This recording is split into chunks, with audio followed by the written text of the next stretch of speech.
5 గంటలకు పైగా డైరెక్టర్ రామ్ గోపాల్ వర్మ విచారణ కొనసాగుతోంది. ఒంగోలు రూరల్ పిఎస్లో పోలీసులు కీలక విషయాలను రాబడుతున్నారు. ఫోటోల మార్పింగ్ వ్యవహారంపై పోలీసులు ప్రశ్నిస్తున్నారు ఆర్జీవీని. ఆర్జీవీ విచారణతో ఒంగోలు రూరల్ పిఎస్ పరిసరాల్లో భద్రతను పోలీసులు కట్టుదిట్టం చేశారు. CM Chandrababu, deputy CM Pawan Kalyan, మంత్రి లోకేష్ ఫోటోలు మార్ఫింగ్, అనుచిత వ్యాఖ్యలపై మద్దిపాడు పోలీస్ స్టేషన్లో రామ్ గోపాల్ వర్మపై గతంలో కేసు నమోదైన విషయం తెలిసిందే. దీనిపై ఎక్స్క్లూజివ్ ఫీల్డ్ రిపోర్ట్ గుంటూరు నుండి రవికృష్ణ అందిస్తారు. రవికృష్ణ.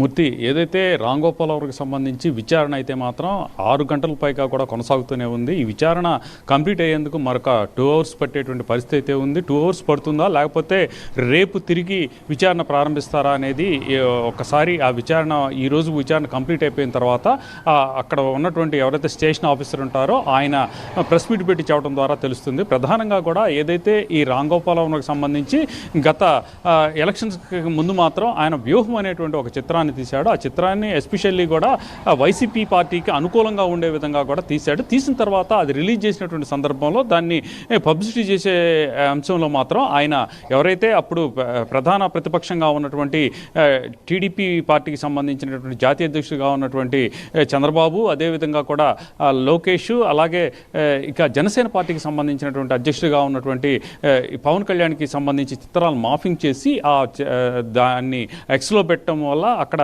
చాలా ఎవరైతే పార్టీకి సంబంధించినటువంటి కార్యకర్తలు ఉన్నారో వాళ్ళందరూ కూడా తీవ్ర ఆగ్రహాన్ని వ్యక్తం చేశారు.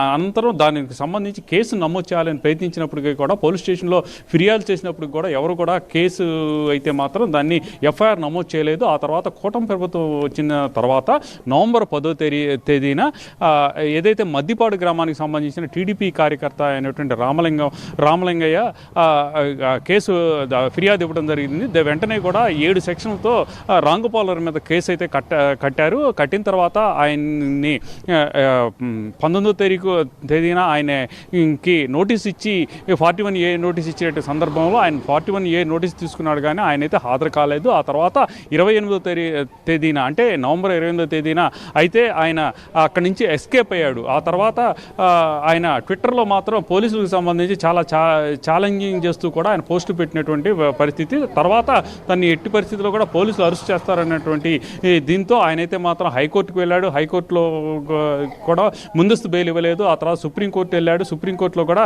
చుక్కెదురైంది. ఆ తర్వాత సుప్రీంకోర్టే చెప్పింది, డైరెక్షన్ ఇచ్చేయడంతో హైకోర్టుకి రావడం, హైకోర్టు అయితే తిరిగి మధ్యాంతర బెయిల్ అనేది ఇచ్చినటువంటి నేపథ్యం. ఆ తర్వాత తనకు ఇచ్చినటువంటి సందర్భంలో కూడా ఏదైతే ఈ కేసు ఏదైతే ఉందో దీనికి సంబంధించి విచారణ జరుగుతున్నటువంటి సందర్భంలో పోలీసులకు పూర్తిగా సహకరించాలి అని చెప్పినటువంటి పరిస్థితి. దానికి సంబంధించే 4వ తేదీన వాట్సాప్ ద్వారా మెసేజ్ ఇవ్వడం జరిగింది. 4వ తేదీన ఇక్కడికి హాజరు కావాలి, విచారణకు హాజరు కావాలని. అయితే 4వ తేదీ తనకు కుదరదు, 7వ తేదీ వస్తానని చెప్పాడు. అదేవిధంగా కూడా ఈరోజు ఉదయం ఆయన ఇక్కడికి ఒంగోలు రావడం జరిగింది. వచ్చేటువంటి సందర్భంలో వైసీపీకి సంబంధించినటువంటి నాయకులు కానీ కార్యకర్తలు కానీ పెద్ద ఎత్తున కూడా ఆయనకి నగర శివారుల నుంచి కూడా స్వాగతం పలికారు. ఆ తర్వాత ఆయన్ని అక్కడ విచారణ చేస్తున్నటువంటి ఏదైతే రూరల్ స్టేషన్ ఉందో, ఒంగోలు రూరల్ స్టేషన్ ఉందో, ఆ రూరల్ స్టేషన్ దగ్గరికి రావటం, అక్కడైతే మాత్రం పెద్ద ఎత్తున కూడా పోలీసులు అయితే మాత్రం పకడ్బందీగా ఏర్పాట్లు చేశారు.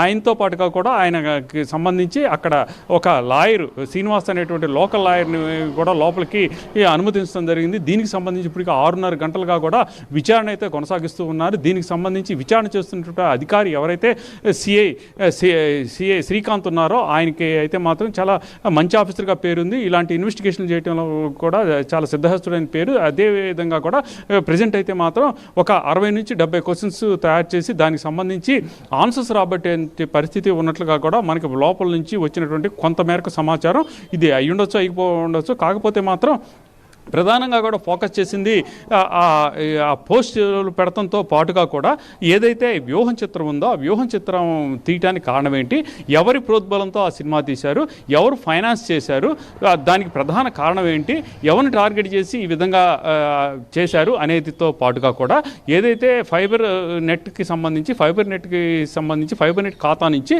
2 కోట్ల రూపాయలకు పైగా కూడా ఈ రామ్ గోపాల్ వర్మ వ్యూహం చిత్రానికి సంబంధించి రామ్ గోపాల్ వర్మకి అందించడం జరిగింది. జరిగింది. అంటే ఫైబర్ నెట్లో కనుక ఒక కొత్త చిత్రాన్ని కనుక ప్రసారం చేసినట్లయితే వీక్షకులు వచ్చినటువంటి వ్యూవర్షిప్ బట్టి దానికి అమౌంట్ అనేది ఇవ్వడం జరుగుతుంది. ఆ అమౌంట్ ఏదైతే ఈ వ్యూహం ఉందో వ్యూహం చిత్రానికి సంబంధించిన వ్యూవర్స్ని కనుక తో కంపేర్ చేస్తే కేవలం 18 లక్షలు మాత్రమే ఇవ్వాలి. కానీ 2 కోట్ల రూపాయల పైగా కూడా అక్కడ ఇచ్చినటువంటి సందర్భం. ఇలా ఇవ్వడానికి ప్రధాన కారణం ఏంటి? ఎవరైనా దీన్ని మల్టిప్లై చేశారా, లేకపోతే మీరే ఏదన్నా ప్రభావితం చేశారా అని వివిధ రకాలైనటువంటి ఈ క్వశ్చన్స్ అయితే రెడీ చేసినట్టుగా కూడా తెలుస్తుంది. 6:30 గంటల నుంచి కూడా కొనసాగుతూనే ఉంది. ఏదైతే ఈ దీనికి సంబంధించి ఆయనకి ఇప్పుడు ఏదైతే క్వశ్చన్స్ జరుగుతున్నాయో క్వశ్చన్స్ అడుగుతున్నటువంటి సందర్భంలో మొట్టమొదటిసారిగా అక్కడ ఉన్నటువంటి రామ్ గోపాలంతో పాటు వెళ్ళినటువంటి ఎవరైతే లోకల్ లాయర్ అయినటువంటి శ్రీనివాస్ వెళ్ళటం జరిగింది. వెళ్ళి వెంటనే బయటికి వచ్చారు 10 నిమిషాల తర్వాత. ఆ తర్వాత ఆయన అయితే మాత్రం లా బుక్స్ కొన్ని తీసుకొని లోపల వెడిగినటువంటి సందర్భం. దీన్ని బట్టి మనం ఒక అవగాహనకు వచ్చినట్టయితే మాత్రం లోపల మాత్రం చాలా స్టడీగా, అదేవిధంగా కూడా లా మొత్తాన్ని కూడా లాకి సంబంధించినటువంటి ప్రొసీజర్స్తోనే క్వశ్చనీర్ తయారు చేసినట్టు, దానికి ఆన్సర్ చేసే బాధ్యత ఉన్నటువంటి నేపథ్యంలో లా బుక్స్ అన్నింటినీ కూడా రిఫర్ చేస్తూ వాటిని కోడ్ చేసేందుకు తీసుకెళ్ళినట్టుగా కూడా తెలుస్తుంది. ఈ విధంగా మరికొంతసేపు అంటే మరో 1 అవర్ ఆర్ 2 అవర్స్ కూడా ఈ విచారణ కొనసాగుతుంది. ఈ విచారణ కొనసాగిన తర్వాత ఫైనల్ రిజల్ట్ అంటే ఈ విచారణకు సంబంధించి పూర్తిగా రామ్ గోపాల్ వర్మ సహకరించాడా లేదా, సహకరించకపోతే తర్వాత పరిస్థితి ఏంటి, లేకపోతే ఆ క్వశ్చనీర్కి సంబంధించి విచారణ కొనసాగుతున్న నేపథ్యంలో మధ్యలోనే ఆ డ్రాప్ అయినటువంటి నేపథ్యంలో మళ్ళీ రేపు పునర్విచారణ ఉంటుందా, లేకపోతే దీనికి సంబంధించి ఇప్పుడు ఏదైతే విచారణకు సంబంధించిన నివేదికను కోర్టుకు సమర్పించడం ద్వారా ఇతను సహకరించలేదు కాబట్టి పోలీస్ కస్టడీకి తిరిగి ఇవ్వాలని కోరతారా? వీటన్నిటి మీద మాత్రం ప్రెసిడెంట్ అయితే మాత్రం కొంత సస్పెన్స్ నెలకొందని చెప్పుకోవచ్చు. Thank you Ravikrishna.